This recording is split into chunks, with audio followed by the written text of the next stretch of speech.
Hello दोस्तों, तो क्या हाल सब, क्या आशा करता हूँ आप सब ठीक होंगे। तो गाइस, आज का जो हमारा ब्लॉग वीडियो है, एक मेहमान आए मेरे पास जो कि पाकिस्तान से अंजुम भाई, मलेशिया के अंदर है, अभी फ़िलहाल मलेशिया में काम कर रहे हैं। तो आज हम उससे बातचीत करेंगे। तो ये बैठे हैं हमारे पास ही अंजुम भाई।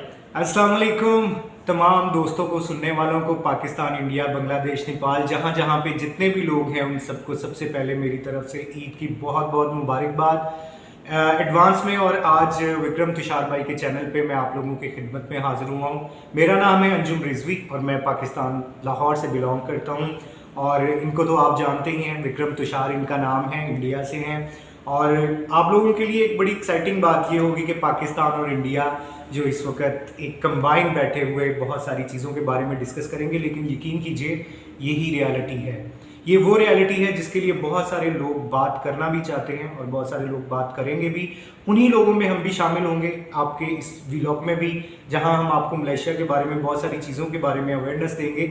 इसके अलावा हम अपनी रिलेशनशिप और बहुत सारी चीज़ों को भी डिस्कस करेंगे। लेकिन ओवर टू विक्रम भाई कि वो सबसे पहले हमें क्या बताना चाहेंगे। जी विक्रम भाई। तो अंजुम भाई, आप सबसे पहले बताओ, मलेशिया का आपका कैसा एक्सपीरियंस रहा है और कितना टाइम हो गया मलेशिया में। मलेशिया में विक्रम भाई, सबसे पहले तो मैं अपने व्यूअर्स को ये कहना चाहूँगा कि बहुत सारे लोग दूसरे मुल्कों में, पाकिस्तान और इंडिया से दूसरे मुल्कों में अपने घर वालों को सपोर्ट करने के लिए, अपने फ्यूचर के लिए जब माइग्रेट करते हैं और दूसरे कंट्रीज़ में जाके काम करते हैं, मेरा ख्याल है ये एक अच्छा अमल भी है। लेकिन उससे ज़्यादा सबसे बेहतर चीज़ ये होनी चाहिए कि आपको अपने मुल्क में स्ट्रगल करनी चाहिए। क्योंकि आप जिस भी मुल्क में चले जाएं, सबसे पहले आप लोगों को ये बात अपने जहन में रखनी चाहिए कि वो मुल्क आपका नहीं होता। आपका मुल्क वही होता है जिस मिट्टी में आप पैदा हुए होते हैं और जिस मिट्टी में आपने दफन होना होता है। आप जितना मर्जी कमा लें, जितना मर्जी अपने लिए अर्न कर लें, लेकिन अल्टीमेटली आपको फिर उसी जगह पे जाना होता है जहाँ से आपकी रूट जुड़ी। जहाँ तक आपने मलेशिया के बारे में पूछा, तो मलेशिया के लिए मैं ये सबसे पहले कहना चाहूँगा कि मलेशिया का मेरा एक्सपीरियंस बहुत अच्छा रहा। वो इसलिए अच्छा रहा कि हम लोगों के पास एक एजुकेशन लेवल, मैं ये नहीं कहूँगा so much, but I think it's a very you can say acceptable एक हमारा स्टैंडर्ड है। दूसरी बात कि कुछ स्किल्स हैं। स्किल्स के हवाले से दो तरह की स्किल्स होती हैं, एक टेक्निकल स्किल्स होती हैं, एक प्रैक्टिकल स्किल्स होती हैं। टेक्निकल स्किल्स होती हैं जैसे आजकल बहुत से लड़के लड़कियां जानते होंगे, कंप्यूटर में बहुत सारी आईटी की फील्ड्स हैं, नेटवर्किंग की फील्ड्स हैं। दूसरी फील्ड होती है प्रैक्टिकल स्किल्स की, लाइक प्लम्बर, इलेक्ट्रिशियन और बहुत सारी चीज़ें। तो मेरा ये अपना कहना है कि जब तक आपके पास कोई वैलिड स्किल ना हो, आप किसी भी जगह पे कामयाब नहीं होंगे। मलेशिया का एक्सपीरियंस भी यही है कि यहाँ पे अगर आपकी एजुकेशन अच्छी है, आपके पास स्किल है, तो आप मलेशिया में आ सकते हैं, यहाँ पर आप काम भी कर सकते हैं। लेकिन मैं बार बार ये बात ज़रूर कहना चाहूँगा कि जिन लोगों के पास ये स्किल्स नहीं हैं, खुदा के लिए वो मलेशिया क्या किसी भी मुल्क में जाने से गुरेज करें जब तक वो किसी चीज़ में अपनी स्पेशलिटी। लेकिन अंजुम भाई, अगर बंदे के पास स्किल भी है, उसके लिए स्पॉन्सर भी तो चाहिए ना, ऐसे ऑफ कोर्स। देखिए, ये आपने बड़ी अच्छी बात कही विक्रम भाई, आपका मेरे से ज़्यादा इधर एक्सपीरियंस है। आपने बहुत ज़्यादा एक्सप्लोर किया है मलेशिया को और बहुत सारी जगहों पे आपने वर्किंग का क्राइटेरिया पर बहुत सारे लोगों से आपने इंटरव्यू लिए।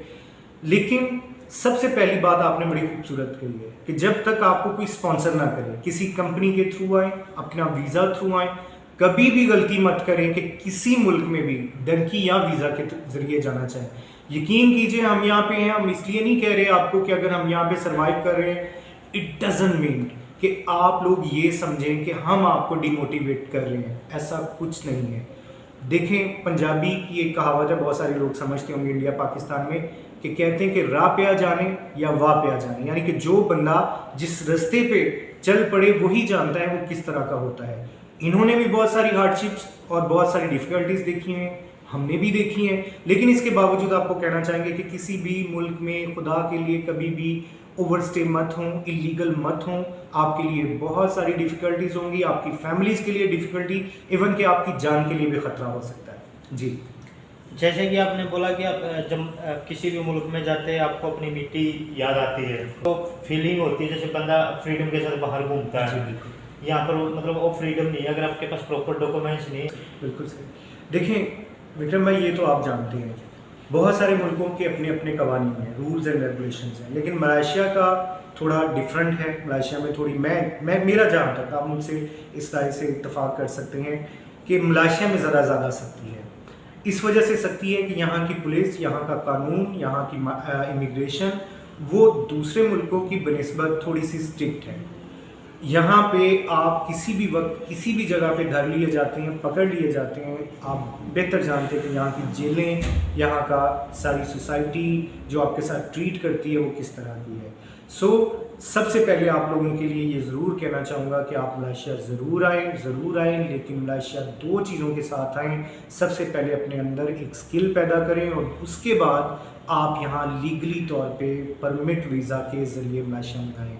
ये आप लोगों के लिए मेरी एडवाइस है, प्लीज़ इस पे अमल कीजिए, आप लोगों के लिए बहुत अच्छा होगा और आपकी फैमिली के लिए।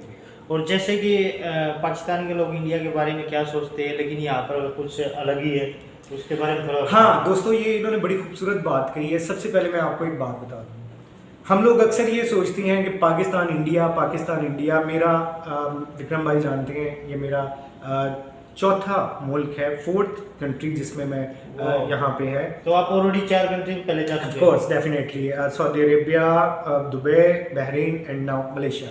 लेकिन मैं आपको एक बात बताना चाहूँगा कि हमारे मुल्कों में, इंडिया और पाकिस्तान में ये कंट्रोवर्सीज हैं कि we are against each other, but seriously if you will just travel outside of your country and also me, then you meet Pakistani, Indian. आप यकीन करें कि वहाँ पे ऐसा कोई भेदभाव नहीं है जो आपकी लैंग्वेज में कहते हैं जनाब आप इंडियन हैं, मैं पाकिस्तानी हूँ, कुछ ऐसा नहीं है। यहाँ पे ये एक ह्यूमैनिटी और एक इक्वलिटी के साथ यहाँ पे रहना पड़ता है।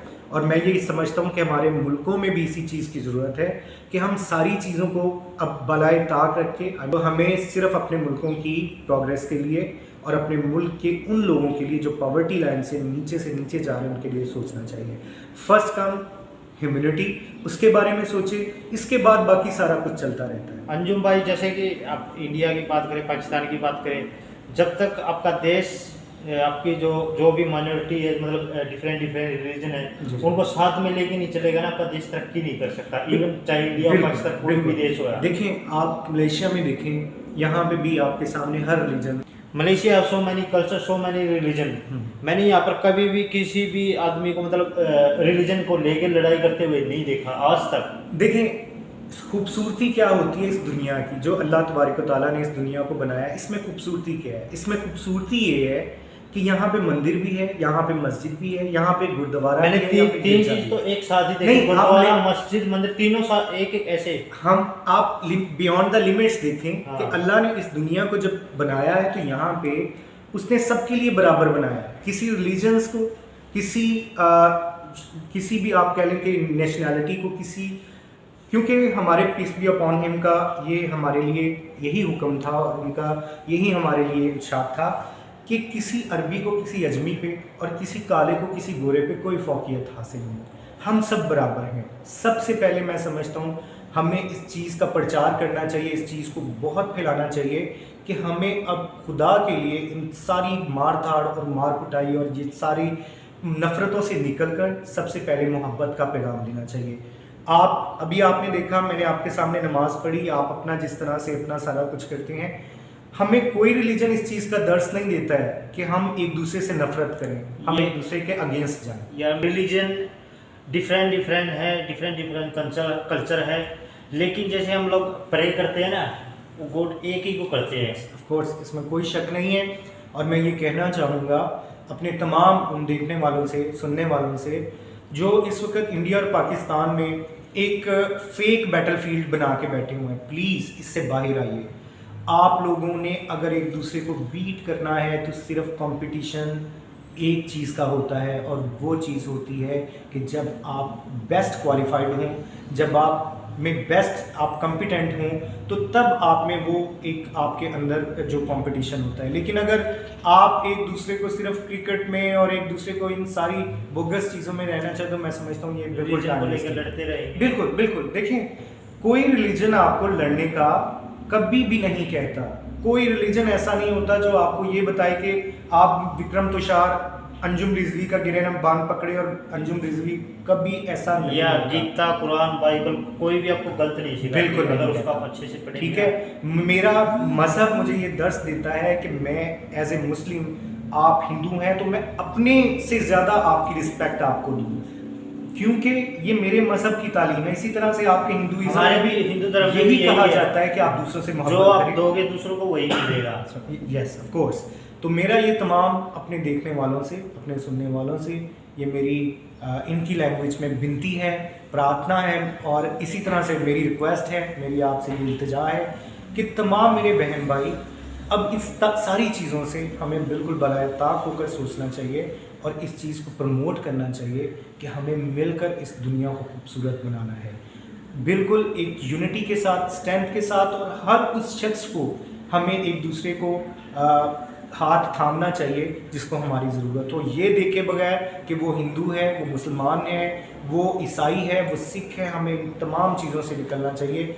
सबसे पहले हमें इन मुआशरों में, इन मुल्कों में जब हम आते हैं, हम ये देखते हैं कि ये मुल्क कितने तरक्की याफ्ता हैं, तो वो इसलिए तरक्की याफ्ता है कि यहाँ पे सबसे पहले ह्यूमैनिटी का दर्स दिया जाता है। सबको एक साथ लेके जी, चलते हैं, बिल्कुल। इसलिए छोटे छोटे तो आप भी ये समझ लें, आप अपने मुल्क में, पाकिस्तान में, इंडिया में, नेपाल, बांग्लादेश, जहाँ पे भी बैठे हैं, सबसे पहले ये समझ लें कि वो मुल्क अगर आपकी नज़रों में उसकी अहमियत नहीं है तो उसको अहमियत बना लें। उसी को आप यूएसए समझें, उसी को यूके समझें, उसी को कनाडा समझें, उसी को मलेशिया समझें, तो तब आपको इस चीज़ का एहसास होगा कि आप कितने कीमती हैं और आपका मुल्क, आपका मज़हब, आपकी सबसे ज़्यादा इंसानियत कितनी कीमती है। जब आप इन चीज़ों की कीमत जान लेंगे तो फिर आप किसी से नफरत नहीं करेंगे। अंजुम भाई, मुझे आप बहुत मतलब एजुकेटेड बंदे लगे, जो मेरा फर्स्ट टाइम है आपके साथ इंटरव्यू। मैं चाहता हूँ आपके साथ और काफ़ी वीडियो में बनाऊँ आपके साथ। और दूसरा, आप मलेशिया के अंदर आप ये मुझे बताए, बंदे आते वर्क परमिट या फिर ट्रैवल वीज़े पे आना चाहते मलेशिया में काम करने के लिए, उनके बारे में बताओ थोड़ा सा। यहाँ पर मलेशिया के अंदर फ्यूचर है या नहीं है? आप देखिए, आपने मैं देखा होगा। अगर मेरे से आप ऑनेस्टी से बात पूछते हैं, और हम इसीलिए बैठे हैं कि हम लोगों तक एक ट्रू इन्फॉर्मेशन जो है पहुंचाएं। फेक इन्फॉर्मेशन ना इस चैनल पे होगी, ना मैं समझता हूँ हमें देनी चाहिए, क्योंकि मशवरा एक अमानत होती है। और मैं ये समझता हूँ कि जो लोग यहाँ पे सॉरी, असल में आपको पता है मेरा रोज़ा है, तो इस वजह से वो बार बार बोलने की वजह से, तो मैं माज़रत चाहता हूँ सबसे। तो मैं सिर्फ आप लोगों से ये गुजारिश करूँगा कि ना सिर्फ मलेशिया बल्कि और किसी भी मुल्क में, क्योंकि हम ओवरऑल बात करेंगे, हम सिर्फ ये नहीं कहेंगे। और सबसे बड़ी बात मैं आपको ज़रूर कहना चाहूँगा, अपने सुनने वालों को, विक्की भाई के जितने भी सब्सक्राइबर हैं और जितने भी फॉलोअर्स हैं, और उसके अलावा जितने भी और लोग जो इनकी वीडियो अभी देखेंगे, प्लीज़ अपनी ज़िंदगी से मत खेलें। किसी किस्म का जुआ, किसी तरह की गैम्बलिंग अपनी ज़िंदगी पे मत लगाएं। आप यहाँ पे सिवाय एक विज़िट वीज़ा पे आ जाते हैं और आप ये सोचते हैं कि आपको मलेशिया में फ्यूचर मिलेगा, ये बिल्कुल झूठ है। ऐसा कुछ नहीं मिलेगा आपको। मैं आपको बार बार इस चीज़ की रिक्वेस्ट कर रहा हूँ कि मलेशिया में अगर आपको परमिट वीज़ा पे काम मिल रहा है और आप बाकायदा टर्म्स एंड कंडीशन के साथ आ रहे हैं, तो आप आइए।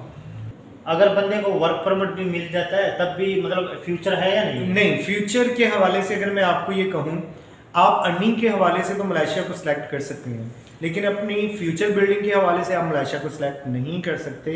ये मैं बड़े फेयर तरीके से जैसे कह आप रहा हूँ। अनएम्प्लॉय, आपके पास कोई जॉब वगैरह कुछ हाँ, नहीं है, फिर आप आए। ऑफ कोर्स मैं सिर्फ ये ज़रूर कहना चाहूँगा कि अगर आपके पास ज़्यादा इन्वेस्टमेंट नहीं है, हाँ। आप किसी ऐसे मुल्क में, यूरोपियन कंट्री में या किसी वेस्टर्न कंट्री में नहीं जा सकते, तो यू कैन चूज़ मलेशिया।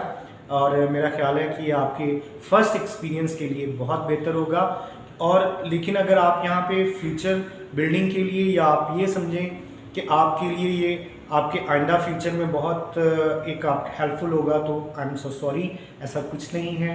यहाँ पे आप अपने आप को स्टेबल तो ज़रूर कर सकते हैं, लेकिन जिसे कहना चाहिए कि जो लेवल आप एक्सेप्ट करते हैं अपनी लाइफ का, आप उस तक नहीं पहुँच सकते। तो अंजुम भाई, थोड़ा आप बहरीन में, सऊदी में, दुबई में मतलब कितना टाइम स्पेंड किया, उसके बारे में थोड़ा मुझे बताएं। इन मुल्कों में तकरीबन आपको पता है कि जितना आपका वीज़ा आपको परमिशन देता है, आप उतनी देर ही स्टे करते हैं। इसी तरह दुबई में, सऊदी अरेबिया में। तो मैं ये समझता हूँ कि वहाँ पे भी बहुत सारी चीज़ें जो मैंने देखी और जानी, मैं अपने तमाम देखने वालों को ज़रूर कहना चाहूँगा कि किसी मुल्क में भी आप जाएँ, सिर्फ वहाँ पे लर्निंग प्रोसेस को अपने जारी रखें। आप जब उस मुल्क में जाते हैं और आप अपने आप को एक पैसा बनाने वाली मशीन बना लेते हैं तो यू विल बी डिस्ट्रॉयड, आप बिल्कुल तबाह हो जाएंगे। इस वजह से कि वहाँ पे आपकी देखभाल करने वाला कोई नहीं होता, आपको अपना ख्याल खुद रखना पड़ता है। और आप भी जैसे जानते हैं, आपने भी यहाँ पे बहुत वक्त गुजारा है, और मैं सब अपने सुनने वालों को ये ज़रूर कहना चाहूँगा और बार बार कहना चाहूँगा, पहले अपने आप को प्रायोरिटी दीजिए, खुद से प्यार कीजिए, उसके बाद फिर आपको सब कुछ अच्छा लगेगा। बहुत ज़्यादा इनको फॉलो करें, इनकी वीडियोस बहुत हेल्पफुल होती हैं साबित। और मुझे अभी विक्रम भाई ने इस चीज़ का इन्विटेशन दिया है कि मेरे चैनल पे आप ज़रूर आएँ और दोबारा से कुछ पाकिस्तान इंडिया के बारे में हम आपसे ज़रूर बात करेंगे। मुझे भी अच्छा लगेगा, क्योंकि ये सारी बातें हम किसी फेमसिलिटी के लिए या किसी फॉलोइंग के लिए नहीं, बल्कि सच्ची बात है। मैं अपने दिल से दिल की बात करूंगा और दिल वाले ही इसे सुनना चाहेंगे और दिल से ही सुनेंगे। और ये बहुत सारी बातें इंशाल्लाह शेयर होंगी आप लोगों के साथ। पाकिस्तान और इंडिया में रहने वाले तमाम मुसलमान, तमाम हिंदू, तमाम क्रिश्चियन, तमाम सिख, तमाम कम्युनिटी के लोगों को सबसे पहले मेरी तरफ से ईद मुबारक एडवांस में दे रहा हूँ, क्योंकि अभी आज तो रोज़ा है और इसके बाद ज़ाहिर बात थोड़े से हम मसरूफ़ हो जाएंगे, मैं भी और विकी भाई भी। इसके बाद ईद के बाद व्लॉग आपकी खिदमत में हाजिर होगा, उसमें हम आपसे मुलाकात करेंगे। तो दूसरी बात जाते जाते ये ज़रूर कहना चाहूँगा कि सिर्फ़ और सिर्फ मोहब्बतें बांटें और मोहब्बतें समेटें, क्योंकि इस दुनिया में जिस चीज़ की सबसे ज़्यादा कमी है, कोई इंसान भूख से नहीं मरता, कोई इंसान प्यास से नहीं मरता। अगर इंसान मरता है तो वो सिर्फ मोहब्बत से मर जाता है। ये वो मोहब्बत होती है जो इंसान के अंदर आहिस्ता आहिस्ता कम होने के बाद उसको खोखला कर देती है। इससे पहले कि हम और मज़ीद मर जाएं, हमें बाकी सब लोगों को भी ज़िंदा रखना है और ख़ुद भी ज़िंदा रहना है। और बाहर के मुल्कों में जो इंडियन और पाकिस्तानी कैसे रहते हैं, ये आपको ज़रूर मैं डिस्कस करूँगा, लेकिन मेरा ख्याल है कि इस व्लॉग में हमें सिर्फ जो हमने मलेशिया के बारे में थोड़ी सी बात करनी थी, शायद उसमें भी थोड़ी बहुत कमी रह गई हो, लेकिन नेक्स्ट व्लॉग्स में इंशाल्लाह ताला आपको बहुत कुछ पाकिस्तान इंडिया के बारे में हम बात करेंगे और आई होप सो कि आपको बहुत अच्छा लगेगा। और मेरी दुआएं आप सब लोगों के साथ, अल्लाह तबारिक व तआला आप सब लोगों पे अपनी बेशुमार रहमतें, नेमतें और मोहब्बतें नाजिल फरमाए। सब सलामत रहें। अल्लाह हाफिज़, फ़ी अमानिल्लाह। जय हिंद दोस्तों, वंदे मातरम, टेक केयर।